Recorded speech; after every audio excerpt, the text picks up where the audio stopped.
Hello and welcome back to Lord Fenton Gaming Plays Divinity Original Sin 2 Definitive Edition. I'm your host Lord Fenton. In today's Divinity Original Sin 2 Definitive Edition video, we're doing a party build update before we actually start Act 2. As always, like, comment, and subscribe to my channel for more Divinity Original Sin 2 content like this. And do not forget to hit that notification bell to be updated on my videos and more. So we have officially arrived in Chapter 4 of Act 2. And now I'm going to get everybody updated on my party members. From my main guy to Lohse to Ifan and Sebille. So the first candidate we're going to be speaking about is my main guy, the Death Knight in progress, or I call it work in progress. He's heavy on the items you're going to need. I'm working on that end. So for now, let's go with the attributes. First of all is strength right here. This is your bread and butter right here for damage. He's going to be a frontline fighter. He's going to be aggressive. He's going to attack people. He's going to make the enemies suffer. That's how the Death Knight rolls. Second of all, intelligence. Since we're going to be doing some life tapping in the form of vampiric hunger, we're going to need some intelligence boost right here. So this way, we do more damage, we can absorb more health. And yeah, that's why it's important. You do strength first and then intelligence at 13 or 14.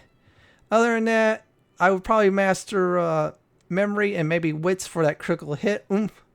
Other than that, that's it right here for this section. Combat abilities here. Let's go over it. This one right here, arrow, I just leave it at 1 point for now. I just want that teleportation spell so I could grab enemies, place them where I want to place them, and just do some whirlwind damage. More on whirlwind later on. So let's go to the next one right here. Hydro, reason why I put a point in it is for vampiric hunger and living armor. Yeah, you're going to need points in hydro for that. Otherwise, you're not going to get those two I just mentioned, which I think is important. Seriously, it is important. Necromancer, this is our bread and butter right here. Along with warfare, every 2 points of warfare we put a point in necromancer, so this way our life taps are more deadly. Yeah, more I do damage with my sword with the vampiric hunger, more deadly I am. Polymorph, I'm going to probably put a point or two later on, further down Act 2, maybe towards the end. It's very decent setup right here. I'll probably do that. Same thing with Geo. I'll probably put 1 point in Geo and call it a day.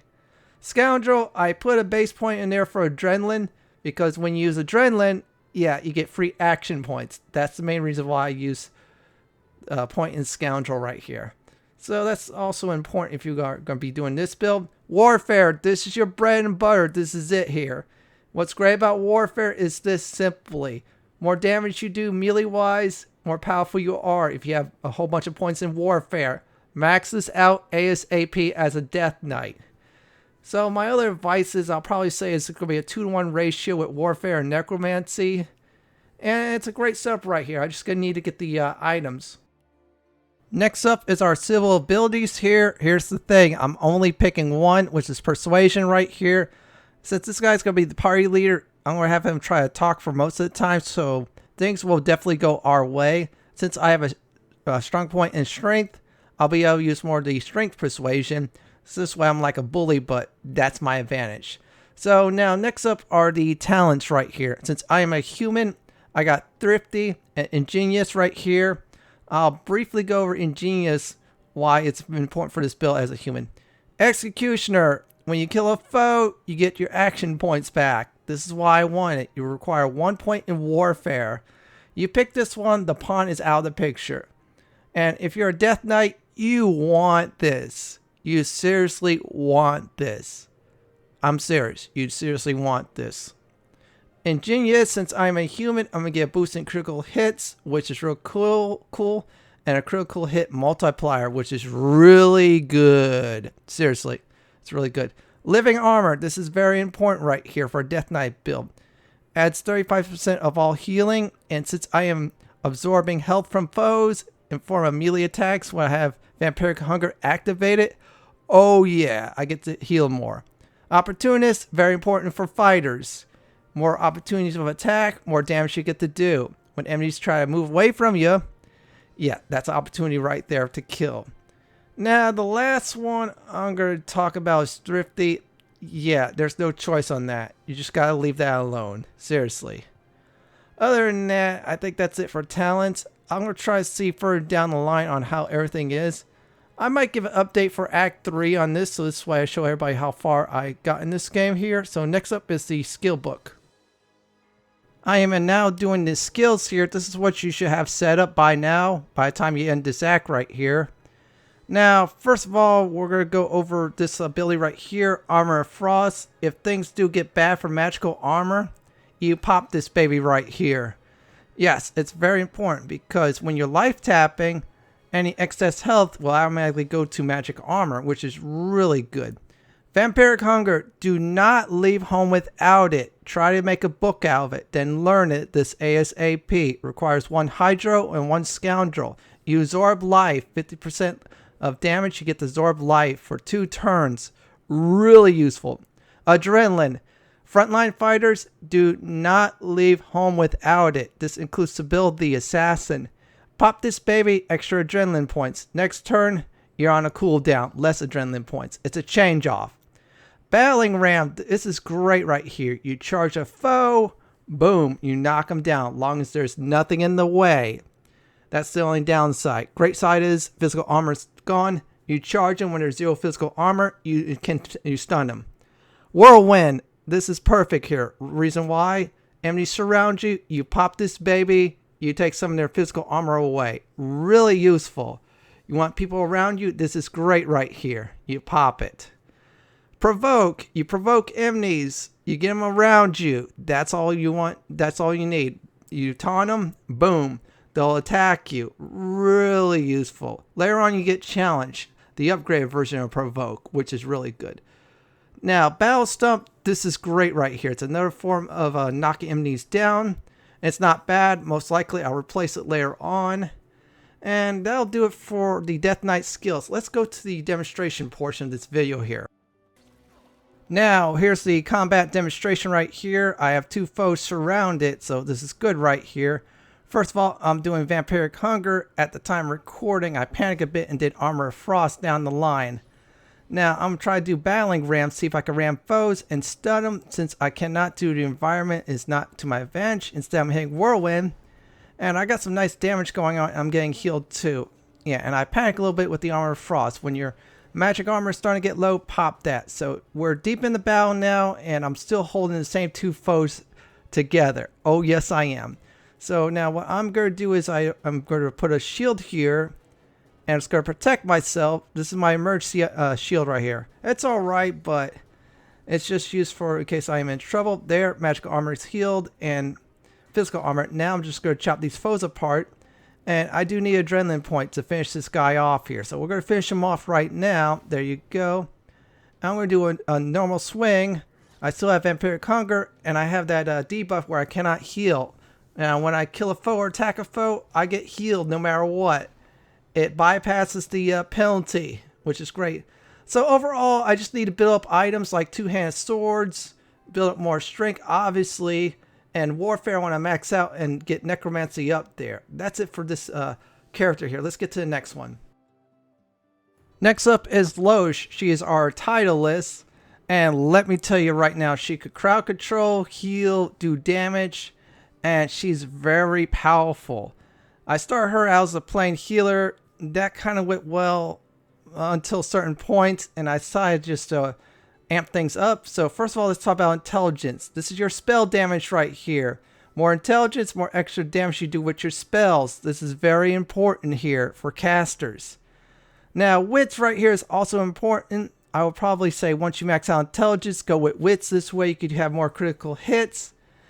And when you do critical hits with spells, it's really great. Other than that, I'll probably max out intelligence and then wits and then put rest in memory so she has enough tools in the tool shed to do more damage. So let's talk about the combat attributes next, or abilities, and let's go down here. The first one I want to talk about is Arrow. I just leave it for 1 point. It's alright. Same thing with Geo. Huntsman, I put 2 points for Tactical Retreat. Why you want Tactical Retreat? Enemies try to buzz in on you, you pop Tactical Retreat and you retreat. That's why the 2 points in Huntsman is dire. Scoundrel, I just left for items to take care. Warfare, I put a point there. It's important for Executioner. You need 1 point in Warfare in order to use Executioner.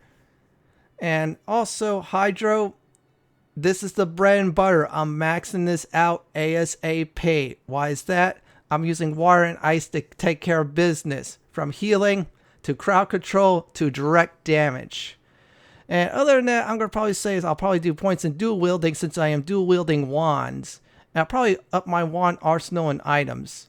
So next up is the civil abilities. Since Lohse is already a master and lore master, she's going to be our person to identify items. That's going to be her role in this party right here.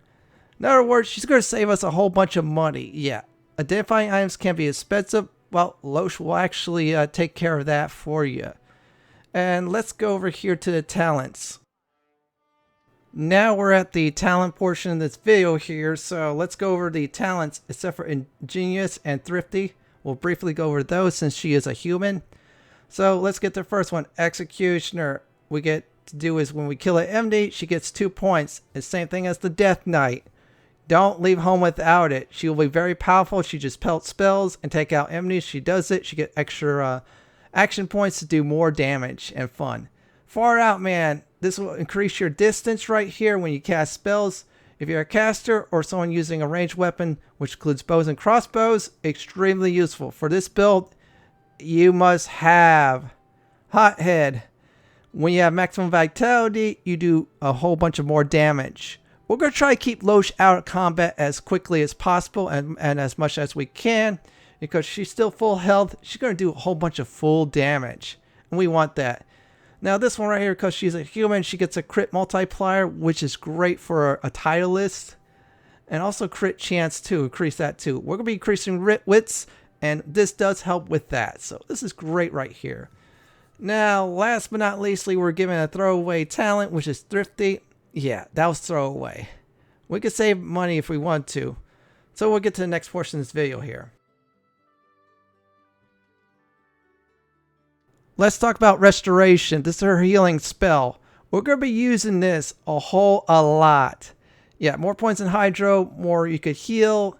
Anybody's in trouble or Ifan's healing abilities on cooldown, we pop this. This is great for protecting escorts. Tactical Retreat. This is very important. You pop this, you go far away from an enemy or a higher place. Yeah, this is a great escape spell right here. So this way you protect yourself and you cast spells from a far distance. Hell Strike. This is a very good Hydro spell here, based off on your intelligence, which is good too. You receive bonuses on that too. You couple it with the next ability I'm talking about, and it's a killer. It's a serious killer. Rain. It turns the battlefield wet. When foes are wet, they're more weaker to water and Hydro spells. In other words, it gives them a debuff. You cast that hell spell right there, and boom, they could die easily depending on how much they have. Winter Blast is another one of those spells. It's a little bit close in. It is great. It also creates water and surfaces too, so this way you could cast your arrow spells, which is very neat. Seriously, it's a good spell setup. Ice Fan. This is another one of those good spells. You cast Ice Fan along with Rain. It does some major damage. It removes magic armor very well. And it sometimes tends to kill enemies too if you buff up your Hydro. Armor of Frost, like I said before, if you need magic armor, pop this baby. Now, Lohse has more points in Hydro. She gets to do more magic armor. She can use it on herself or one of the party members if their magic armor is low. Fortify is good too. I'm going to probably put a point and 2 in Geo, so this way I can pop this on my party members. It's just another backup option. I might get rid of it for a better Hydro spell. Other than that, that's it for this section of the video. Let's do the demo section. Now, we're with Lohse in combat here, so first thing we're going to do is cast a rain spell. Those 3 enemies right there are going to be full of water, so that means we're going to cast Ice Fan. What's going to happen is this buggy-like creature right here is going to get hit. It's frozen because it lost its armor. Magical armor, more like it. So now we're doing the same thing again. This time we're casting the same spell. And we're casting my Hell Strike. Watch what happens with this foe up ahead when we cast this. This, since he has low magic armor, is instant death. Curtains right there. My final advice with this build right here, I'll probably do more intelligence items. Max out wits along with intelligence. Max out Hydro. And then max out wands. Other than that, Lohse is perfect. Now, next up is Ifan. He's our ranger slash summoner here. He has 2 roles. He'll summon help in the course of these battles here. Also, his range attack is very deadly. I do mean it's very, very deadly. Either way, Ifan has important roles for this part. First of all is finesse right here. Oh, this is the bread and butter of the attributes right here. We do more damage based with finesse based attacks here since we're using a ranged weapon. It's finesse based. Plus we get to put some finesse based items too. Wits is the second one we put points in once in a while. Means we'll get more critical hits. And with Ifan stats, his wits are starting to come up there really good. I see him doing crits more often. So yeah, he is deadly on 2 aspects. So next up is combat abilities here. We're going to touch over some of them. And yeah, I'm going to use items to up range attacks until I max everything else out.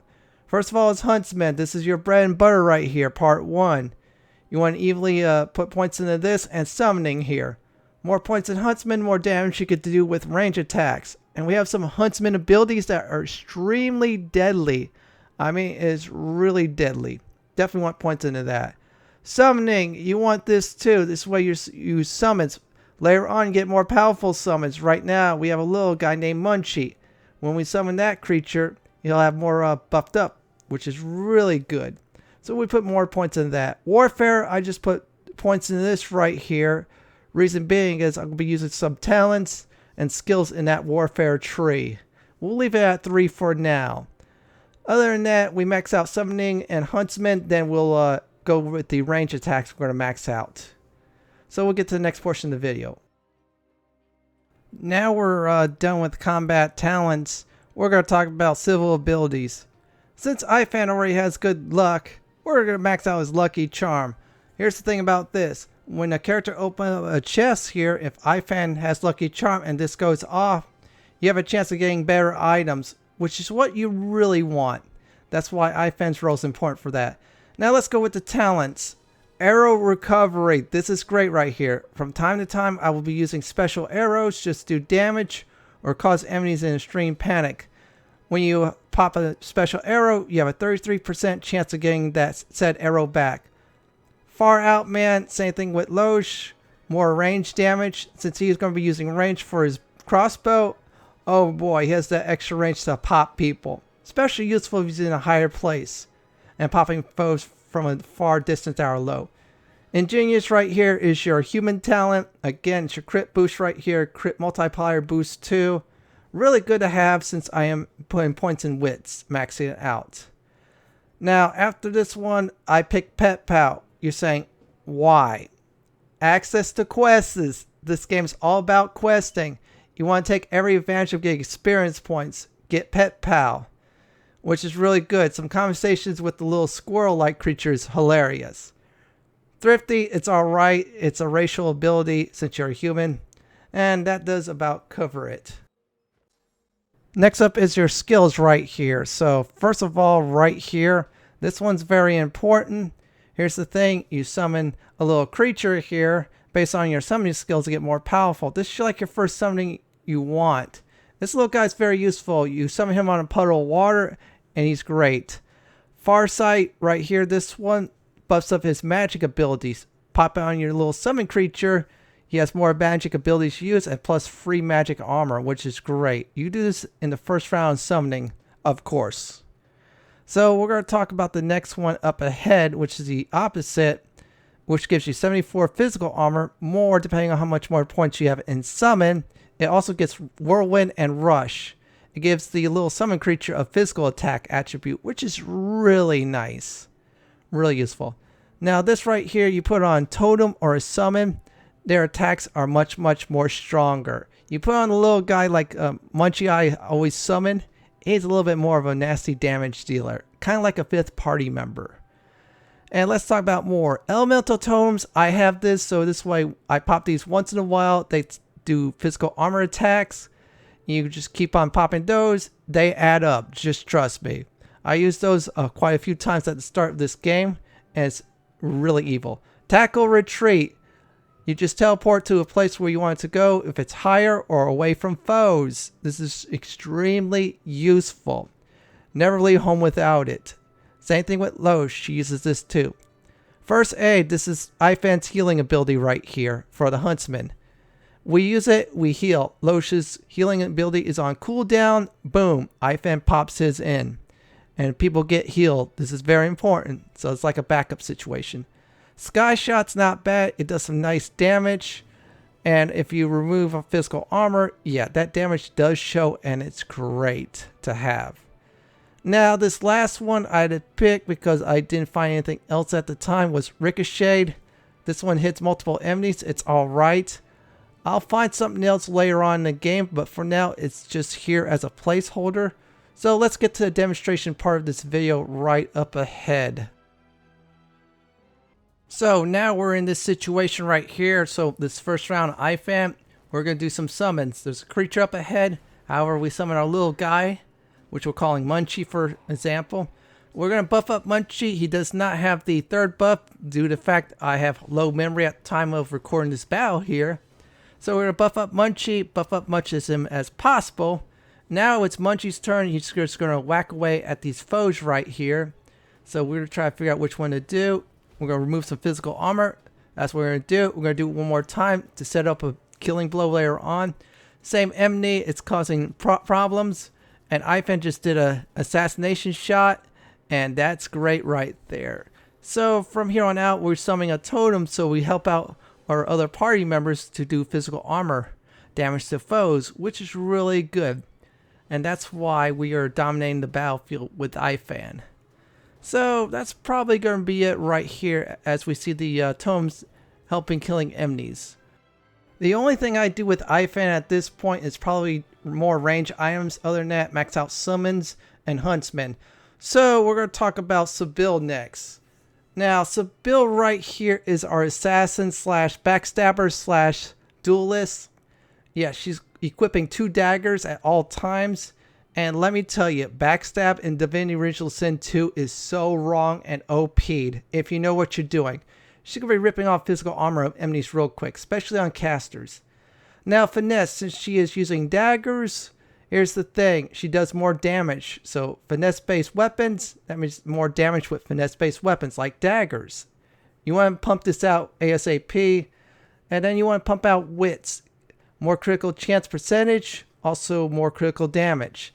Since Sebille is going to be going all physical damage and backstabbing foes, oh yeah, she will definitely do a whole bunch of damage. And also memory you want to max out to in your attributes.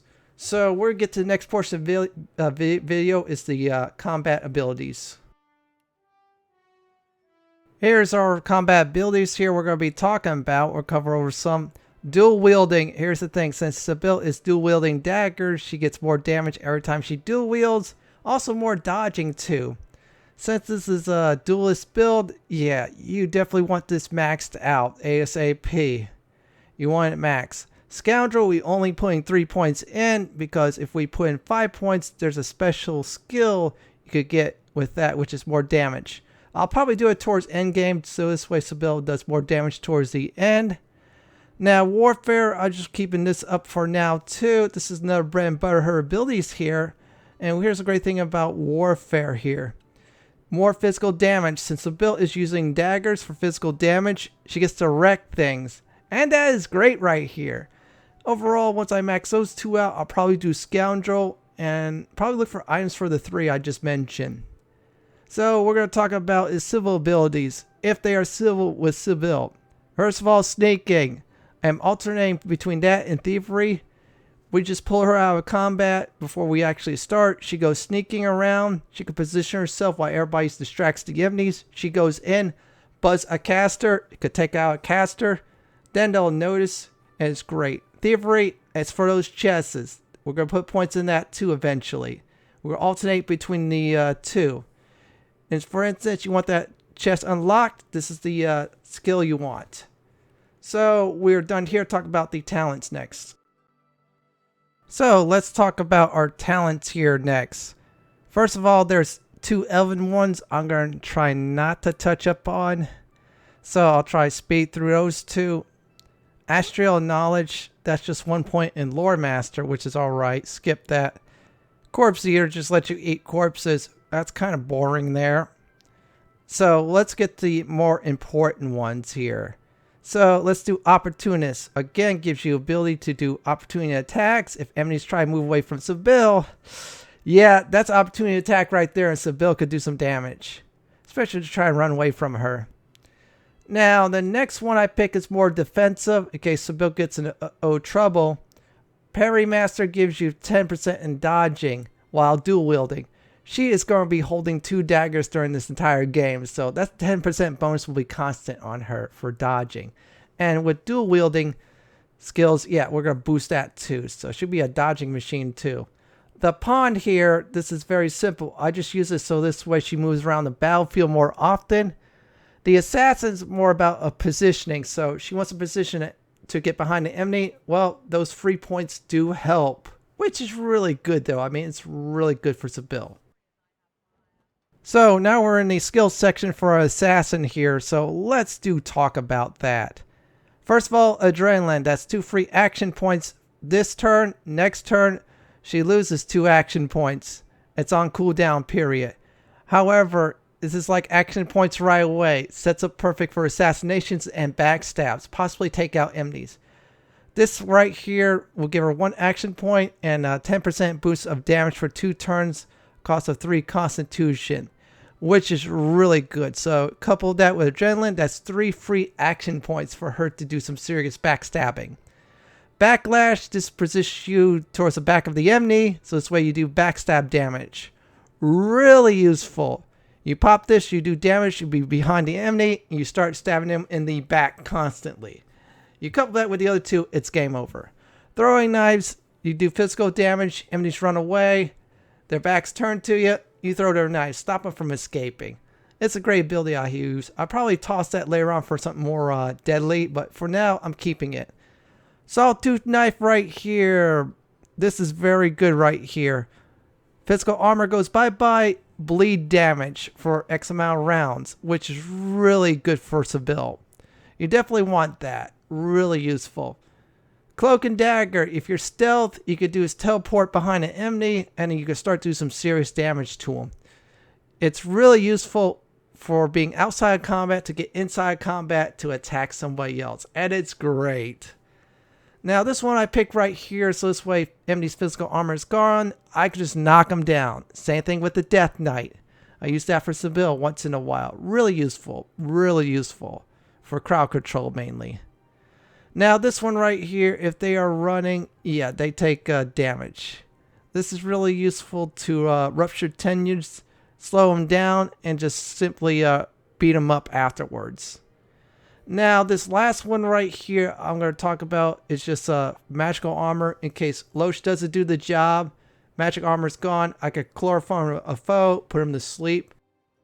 That is it for Sebille the Assassin. We're going to go to the demonstration portion of this video right here where we demonstrate why Sebille is so OP'd. So this witch right here moves. We're going to position Sebille to get behind the witch. We can't, so good news is we got that one ability to get free movement. Now we're going to do this ability right here. There you go, backstab critical. And we're going to do is rip her apart. So what we're going to do right now is do that. We're going to get some free action points. We're going to use it on Sebille, and then we're going to do Flesh Sacrifice her skill. Pop that in. There you go. Now we're going to do some serious backstab damage. So here's the fun. 1, armor's gone, and 2, now the witch is going to panic. Now this one right here is basically the same thing. We're getting in a position. This time we're actually kill the enemy. This one's much weaker. And at this point we're finishing up the arena here. So we're going to set things up. And we're just going to make sure this guy's life is a living mess. So we're going to move right here to one position. There you go. So now we're ready to do some serious backstab damage. Boom! The enemy is gone. And Sebille has taken care of business. Now, other than that, I'll probably still boost up dual wielding and warfare. And then get that scoundrel to 5. And then just pump up those 3 with items. Other than that, Sebille is a perfect setup right now. Just keep on doing backstab damage. And she'll rule the roost. Here is some final tips and advice for this party build right here. Your party members, you should know their builds. For instance, the Death Knight should start buzzing enemies more often or get them surrounded. So this way the Death Knight can hold the line. Your Sebille, your Assassin, should start backstabbing foes, especially casters. Ifan should do summons and pop out enemies who lost their physical armor to take things out. Lohse should do his crowd control and heal and do some more damage. Just do some experimentation, plan new tactics, just see what works and what doesn't work. If it works, keep it. If it doesn't, just refine it or just don't do it at all. Well, that's it for my Divinity Original Sin 2 Definitive Edition Party Build update for Act 2. This is Lord Fenton signing out. Please like, comment, and subscribe to my channel. Thanks for watching and have a wonderful day or night.